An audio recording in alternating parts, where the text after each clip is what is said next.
Pikachu in disguise. Okay. That's my thing. See what Skinny's going for here as we get on to Summoner's Rift for game number 2 of Afreeca Freecs versus KT Rolster.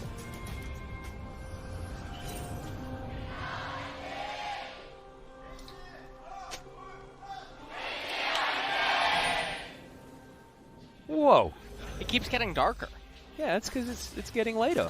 I want to know where those galaxies are and what they represent. Ooh, yeah. You know what I mean? You know how in Warcraft there's the different... Well, actually, you know, I'm not actually a pretty big Warcraft lore guy, but... I don't know planes, enough, right? actually. Yeah, there's a Outworld, lot of weird right? stuff. As Smeb's being converged on, Prowling Projectile lands. Ucal has the high ground, but Smeb is able to get out without actually having to use his flash at all. No CC in order to help lock that one in. Dread, of course, couldn't utilize it because if you take Cocoon level 1, you ain't clearing your jungle. I think Ucal actually should take a turret shot. He should take a turret shot to stop the recall. Yeah. Oh, does so, okay. And this is really powerful because now it guarantees that your top laner is going to have an extremely large advantage. And, you know, maybe if your top laner wasn't Kiin, you wouldn't feel so good to do this, but it is Kiin. Yep, and Smeb's also going to hold the teleport. Yeah. And he's going to miss this whole first wave. And he's missing a little bit of HP. So here's where the real pressure now comes in. Oh, no. Oh, the itsy bitsy spider. I think he saw it. Oh, Ward definitely. Oh, if Kingen can... Wait, what? Okay, just comes in, gets some autos off. Dread. He's got the red buff. Smeb was looking for it, but okay. He's just going to deny a few of these. And Smeb's still level 1, still 0 experience. Going to be up against level 2 Renekton very soon. Yeah, Smeb missed 4 XP, so he has to be really careful right now. As Elise can just clear her entire left side jungle and path back up to top lane. And the dynamic between these two jungles in the early game will be Nocturne's going to try to power farm. He's going to pray that his laners do not hemorrhage over to the Elise. And Elise will rely on rubber band camps and easy accessible camps in order to remain relevant against the Nocturne. She should fall behind in CS. That's normal. Okay, that's all right. So we're in 10 okay minutes, with if there's a 20-30 CS deficit in the jungle, that's perfectly fine. Fans getting very excited about Smeb's cannon right here. As you can see, he's gone press the attack. So we do have on-hit cannon. This is not the Smeb way in general. But he is going to go for some lane dominance here on the little lightning squirrel, which is going to change up how this game's going to go. I often just take it for granted that Smeb's going to be going teamfight AP cannon, but this time around not going to be the case, as Senan's going to have to give aiming some zoomies, I think. So what do you think Pikachu's going to do up there? He's going to throw some autos, much like SnowFlower is trying to throw them at Senan. We've got heals, we've got ignites, we've got blade dodge, we got burst blood! SnowFlower's the one that locks that one down, I believe, with the last tick of the ignite. All calculated here from the KT bottom lane, from 0 to hero. Now Dread looking to counteract the pressure by trying to move up to top lane, but the lane state is just not really there for him right now. And that's exactly what this combo wants to do, right? They want to be ganking, they want to be diving if they can. Yeah, and look at the incoming minion wave. This is so good right now for Smeb. Yeah, you have to just give up. So they're really forcing the agenda here. Hold on. Smeb levels up too. Out of vision right now. Oh, man.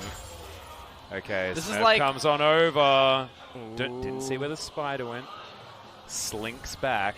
Oh, man.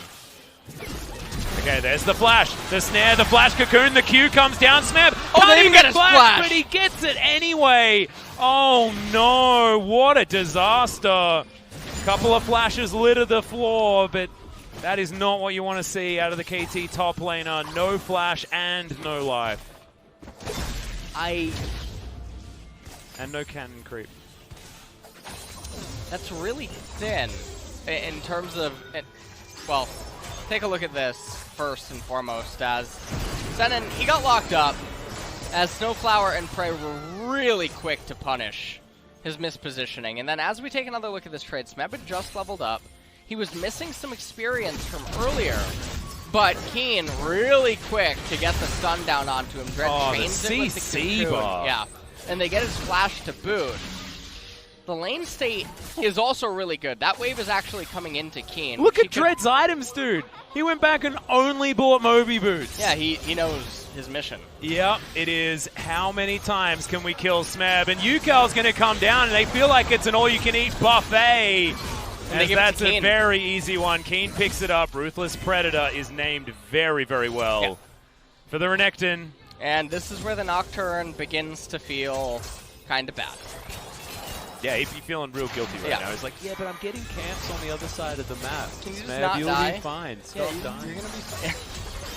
But how do you not die? Like, you need to be out of your lane entirely. In solo queue, there would be a disconnected message.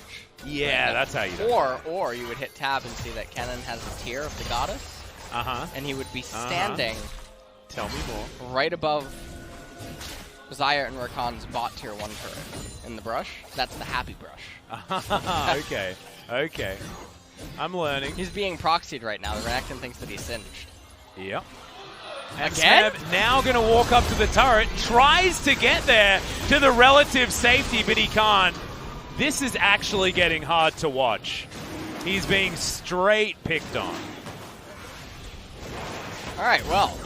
Oh, God. This is a category that I wasn't... Okay. Grand Entrance comes in, doesn't actually get the knock up there as the Prowling Projectile will find prey. Q lands. This Ocean Drake does a lot of damage as now Afreeca are able to move themselves down. There's the Weaver's Wall. Fantastic placement. Flash from Score, aiming, able to jump over the wall to pick up that kill as Ucal feels like he's everywhere on this map right now. Aiming's auto attack goes a really long distance, but doesn't do enough damage. And now Prey, the threaded volley on top of him from Ucal, gets the Blade Caller. Gets the help as BDD dives forward. They're still fighting. Yeah, the Ocean Drake is going to go down, and now the auto attack damage from Dread, not enough in Spider form, but does get BDD's real flash. And there is battling going on all over this map as okay, Prey's going to stop the recall. I thought that maybe he'd be able to just get out if he just kept channeling. He's going to miss all these minions as well as the cannon. This game's weird. Well, that's an interesting way to say over, but...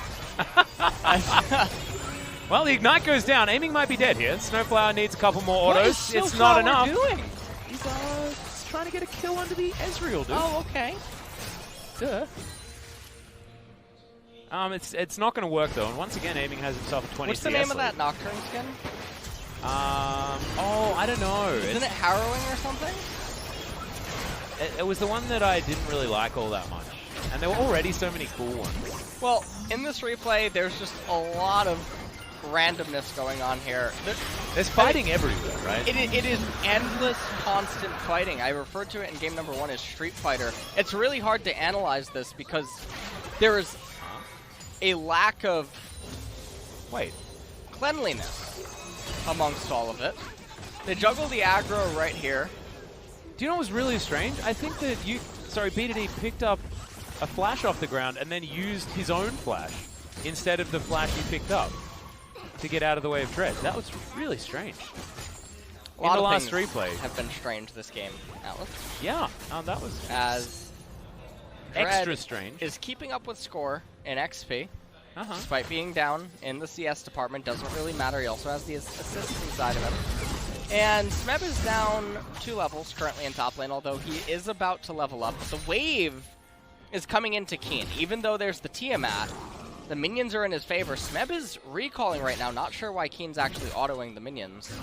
He just likes autoing minions. I don't know why. Smeb doesn't have TP, so he can freeze in front of his turret. But it looks like Drake could come up and get some turret plates, man. It's only got 2 plates left. XP is more valuable right now than the gold. So I'm just trying. I'm trying to be glass half full, you know me. Okay. Well, Prey, I'm also trying to be glass half full about you, and if you get that E procced, you might just die. Sorry, the W procced by the E that Aiming could have thrown at him. Okay. Smeb gets back to lane. Has teleport available very soon, and there's the Paranoia. Okay, Arcane Shift already used. Aiming doesn't have flash, the Grand Entrance is all too easy. And now the Yuumi finds herself by herself, but Ucal comes on in. Score's going to get taken down extraordinarily low. Great cocoon lands onto SnowFlower as Prey goes up in the air, comes down. Death Chamber for you, my friend, as Dread's going to put him there, but not after Score goes down. And now BDD has to flash out of the way of Senan and Dread. Ucal did go down in amongst that, but it was a trade won by the Afreeca Freecs. Yeah, that was a very big victory for them. In the end, it ends up being a 3-for-2, and Taboo aiming, had teleport available, actually walked halfway off the base before deciding that he would teleport after a couple of minions died to the turret. We'll take a look at how this all went down. As Score, he comes in, he casts the Paranoia, he's going to get a 2-for-1. SnowFlower comes in, changed the abilities on the Recon, Senan dismounts, says I'm not having any part of that. Ucal manages to do this with actually quite a bit of finesse, as Dread arrives right at the very end, helps pick up the kills. BDD picking up that flash, manages to escape, but Afreeca end up finding themselves up almost 3,000 gold, but that doesn't really say what it has happened in top lane right now. There is a 2-level deficit, as well as a Renekton that is pooling the majority of their advantage right now, and he's going to come out of laning phase soon. And he's also, like, the amount of money that he has at this point in time must be gigantic, because he only has that Tiamat. I feel like he's had it forever. Oh, golly. He's going to be able to solo take this turret eventually. Not going to tank it up for the next 2 autos that were necessary, given the backdoor bonus. I believe 2, maybe 3. As follows the wave in one more time, and Smeb, you have no right being here, my friend. It's unfortunate. This is just what happens if the Renekton gets snowballed 3 kills. And now, pretty cookie cutter combo. Yeah. Renekton Elise. Yep, it's been since the dawn of time, or at least since both of those champions were added to the game. I don't remember who was first, actually, out of Renekton and Elise. I think Renekton was first. I think Renekton was first. I joined the season, so I don't really. You don't remember? No, I don't know the early stages of some of the champs. That wasn't. That was before your time. Yeah. I actually I started playing when Pantheon got released. Season 1. You're ancient. I am ancient. It goes well with my age. Okay. However, Jarvan came in after Xin Zhao, right? And I think the next patch was the Xin patch, which was an awful one, by the way. Xin was a little bit overtuned, one could say. Oh. Okay, Smeb comes down to try and defend this out of turret in mid lane. More turret plates going over to Kiin.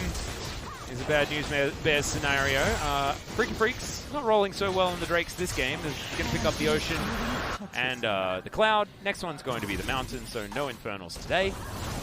Particular game. BDD comes back mid. Picked up an Exhaust, but isn't going to be able to find anyone to use it on. Yeah, not a whole lot of work to be done here as what? Demolish. That's a lot of Demolish damage. That is quite a bit of Demolish damage. Damn. As Renekton makes his way now back up to the top lane. How does one use Demolish on cooldown? Wait, it's about to be a 3-level advantage. I think Kiin's about to hit level 11. Yep, there it is. 3-level advantage on the top side of the map. You normally don't see this in pro play. He also went back and got an entire Black Cleaver. Yeah. I mean, Kennen's items, he's almost there. Oh, yeah. Yeah. He almost has an item. He's got the Ruby Crystal, which is a component to the Black Cleaver. That's true. Right? There we go. That's basically it, right? Yeah. It's like saying that you own you own some paint and stuff, so you basically have the Mona Lisa. Yep, that was... Think about it. 3,700 gold to 7K. It's close. Both have a 7. I mean, you can say that. Depends how you look at it. Yeah. All right, you want to say that you're the glass half full kind of guy, but... I mean, relative to a bajillion, that's very close. They're both very close to that. Yeah. Right? Yeah. No. They're both not very close to that, and therefore they look similarly not very close to that. Okay. Yeah. I like where you went with that. Thanks. It's pretty hard to be glass half full, though, when Smeb doesn't have barely anything in his glass at the moment. The offerings have not been great so far this game. It's been a rough time. A lot of damage there down towards the bottom side, but good bubble is going to land. Everyone attempting to body block. Of course, Dread has the best ability to do so, given the Spiderlings, but there's not going to be any paddle stars flying forward. And also, there's going to be no one that comes up here to stop this Crocodile from pushing forward. For some reason, that skin, by the way, reminds me of the old Lego crocodiles. I really like. Yeah, I know where you're going with that. I really like that. Or the Lego dragons as well, from like well back in the day. That was a long time ago. Not everyone Looks will really remember cool. that. Did you ever play King of the Monsters? No, what's that? It was a video game on the Super Nintendo. I didn't play King of the Monsters. No. All right. What's it about? Is it about monsters? All right. It's a co-op game. I used to play with my grandfather. Oh, that's really cool. It was that game and then Rampage. Oh, Rampage was a goodie. That was definitely a goodie. Yep. I played a lot of Monster Bash on DOS. What? PC. It's a great game. Okay. It's like a Halloween game. Platformer. Ooh. Yeah, it was all pretty right. cool. Huh? So what happens in a Halloween game? Is there's there zombies. Scary stuff going on? Yeah, there's zombies there, and you go around, you pick up collectibles and items and stuff like that. I barely remember. It was a very long time ago. I think Afreeca's playing it right now. I think so. This is certainly this is a horror story.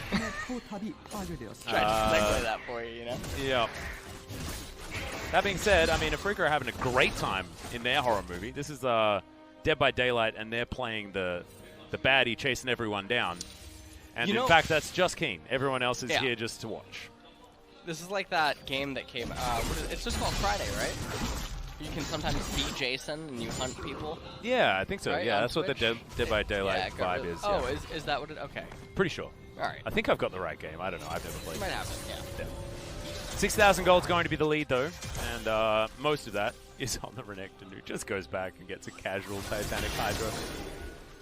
So he's got 2 items, and Smeb's got 2 items as well. So there's the recurve bow and a ruby crystal, a couple of Doran's blades. Oh man, we haven't seen a difference like this as far as power level of a top laner in a very long time. And you can't really blame Smeb too much for it, just because it was a hard camp from Dread. And he had no way to get back to his lane. I mean, right now, it's 17.5 minutes here, and we have almost a 7,000 gold lead with a Mountain Dragon coming up next. And there's already 2 dragons present on the side of Afreeca, so this game is extremely scary. Also, it's an AD cannon that's behind. It's not an AP cannon. Yep, who would just have a ultimate that would do stuff in the late game. He's just not going to do stuff in the late game. So he's not going to have any utility. He's not going to do any damage. I actually don't even know what he's going to try to itemize it to. The recurve bow is just such an interesting pickup. Yeah, it's really bizarre. It's a little bit of a choose-your-own-adventure mode right now. Yeah, and I mean, against anyone other than the Renekton, Wit's End seems pretty good, honestly. Even the Ezreal does a lot of magic damage. Yeah. However, pretty woeful against the old Renekton. So you might deny a little bit of dominance damage. That's literally it. Yeah. That's really what you pick it up for. Okay, well, Kiin will now be able to slice and dice his way into fights with a cat on a book. And let me tell you guys, there is nothing more scary than a crocodile with a cat on a book inside it. Crocodile with a cat on a book. Yeah. Okay. That's going to be the thing here. That's going to be the combo. Ucal's forced to cleanse. So they got a slight victory right there. Yeah, good trouble bubble. But what we're going to be witnessing now for the next 5 minutes or so is probably just going to be turret defense. We're going to see ping pong played in both of the lanes. As teams do not freeze. That is true. That's a forbidden word. That's like saying Voldemort in Harry Potter land. Yeah, it was like saying scaling at the beginning of the season. Yeah, exactly.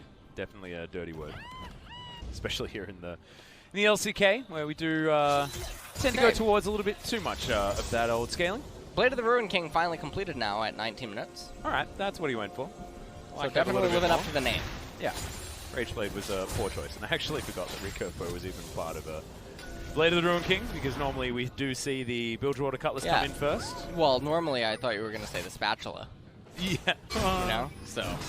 Or at least this cannon's now a Blade Master, so our Ninja Assassin comp can have a Draven in it, I guess. Maybe Nocturne. No, you know what? Nocturne is probably Phantom. Yeah, it'd probably have to be Phantom Assassin. It'd have to be Phantom Assassin.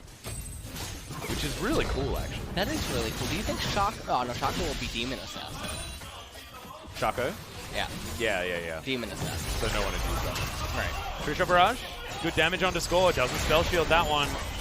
Taking so much poke. Prey down to half health, and they just stand next to the turret and destroy it. Even more demolish damage coming in from this Renekton.